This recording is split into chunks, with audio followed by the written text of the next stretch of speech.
With record-breaking heat waves across Europe and the US already this summer, figuring out what to pack for those hot weather trips can be very, very tricky. After experiencing a heat wave of our own last year on our trip to Portugal, I have 5 tips on how to stay cool when those temperatures top the thermometer. Let's go. Hello and welcome back, or welcome if you're new here. I am Christy, the Genx Gypsy, and on this channel we share all the packing tips and travel style ideas, especially for those of us who are embracing our adventure era after 50. I have been thinking about this video idea for quite a while, and I'm so excited to finally be putting it together.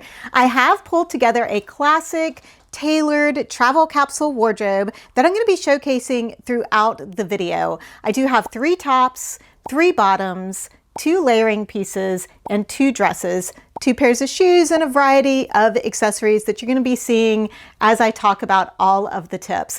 Hi, Editing Christy here. I wanted to pop in and say this travel capsule wardrobe is not the complete list of everything that I would pack if I were packing for a hot weather trip. I would probably add 3 more tops, like this white tank top, this blue linen cute little tank top from Old Navy, and probably like a short sleeve t-shirt, like this merino wool t-shirt that I have.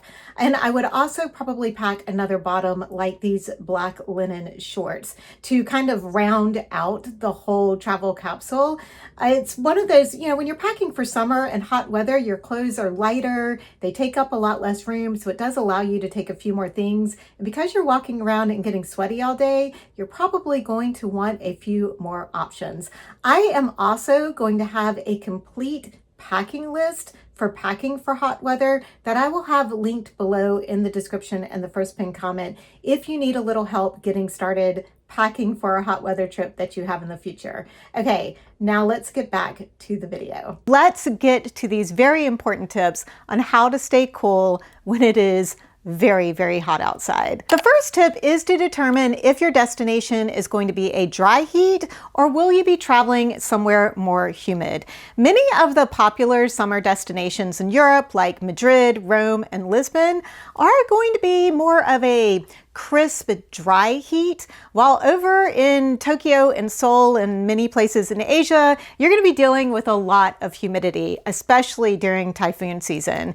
Even in the more northern European locations like Budapest and London, you may end up with more humidity. The predominant humidity level is going to be very important in determining what clothing material you are going to want to choose to pack, which is tip number 2. But before we dive into the right fabrics to pack for hot weather, I'd like to thank Level 8 for sponsoring this portion of the video, because no matter where you are traveling in the world this summer, having the right suitcase matters. I've been traveling with the Level 8 Adventure 20-inch carry-on, and y'all, this thing was made for hot weather trips. It's lightweight, it's sleek, and it's built to keep up with you. I just took it on a girls' trip to Charleston, South Carolina, and it was perfect. The shell is German-made Macrolon polycarbonate, and what that means to you is that it's tough without being heavy, which is exactly what you want when you're lugging it through a steamy airport in July or across those tricky cobblestones. The dual spinner wheels just glide across any surface, from carpet, tile, and even gravel. It's been really nice changing from a clamshell suitcase to a top opening design.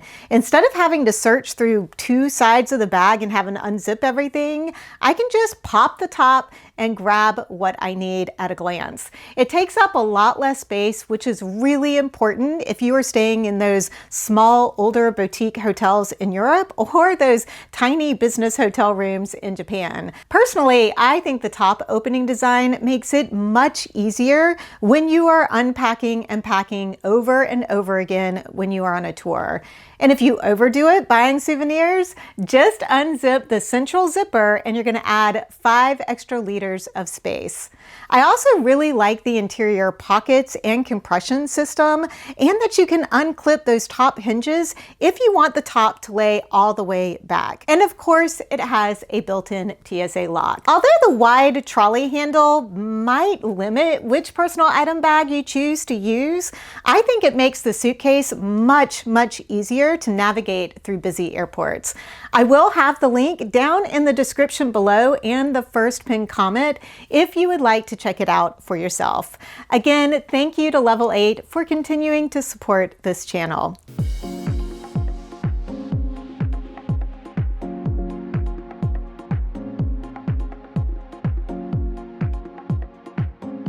Okay, now let's get back to tip number 2 and what you might be packing in that Level 8 suitcase. Choosing the right fabrics for your destination is probably the most important thing to do when those temperatures are getting above 80 degrees or 27 degrees Celsius. No matter whether the location is going to be humid or dry, you want your fabrics to be light and breathable. Linen, merino wool, cotton, bamboo, and technical fabrics are going to top the list of what to choose from. But here is where the humidity level can make a big difference. If you're traveling somewhere with high humidity, you are going to want to avoid cotton t-shirts, denim, even some of your heavier bamboo clothing. Once those pieces get damp with sweat or wet if you happen to get caught in a summer rainstorm, it takes a really long time for them to dry out. It's much better to stick to lightweight linen and technical sport-like fabrics for those locations. Obviously, you'll want to bring your very comfortable broken-in shoes, but even with the most comfortable shoes, you're going to want to bring along some blister pads, because when your feet get hot and sweaty, they're going to be much more inclined to create blisters, especially if you're walking over 10,000 steps a day across a variety of different terrains.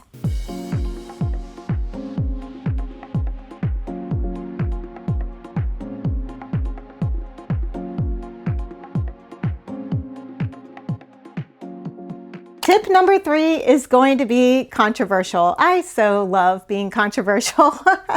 But I would avoid white or very light colored clothing. Now, yes, it is very true that wearing dark colors will attract the sun. However, when it is hot outside, it gets really dusty. And if you're walking around touring all day in white or light colored clothing, you are most likely going to get very dirty by the end of the day and need to launder your clothes before wearing them again. Even with it being counterintuitive, I think you're better off sticking to a darker color palette when traveling in the summer, unless you have access to unlimited laundry facilities. This doesn't mean you have to stick with black like I am showing you today. You can choose blues, olive greens, even dark khaki. You're just going to want clothing that doesn't show dust, dirt, or sweat stains really easily.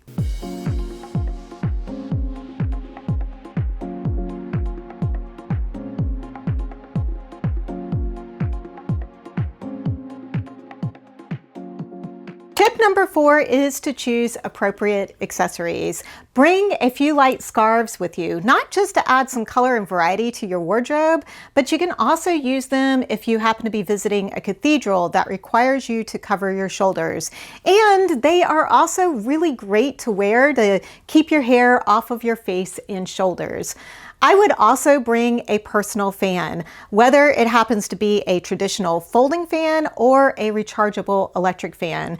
Last year, I used my fan quite a lot, especially when I was transiting from different places, either on trains or buses, or even in some airplanes. I've ordered this one that clips onto your top to try out this summer, and I will let you know how that works out in a future video.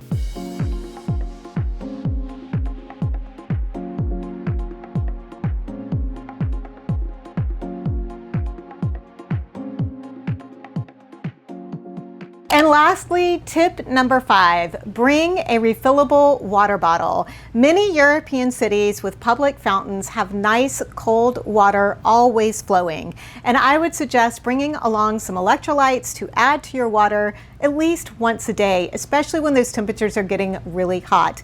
And if you're not a packaged electrolytes fan, seek out some coconut water to drink once or twice a day.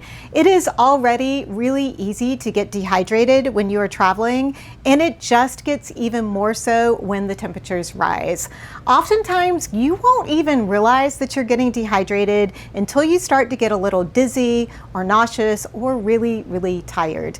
Remember that the hottest times of the day are usually between 2 p.m. and 5 p.m. So if you can do like the locals do and take that time to go indoors and relax, then later in the day you can go out and enjoy your gelato and sunset so much more.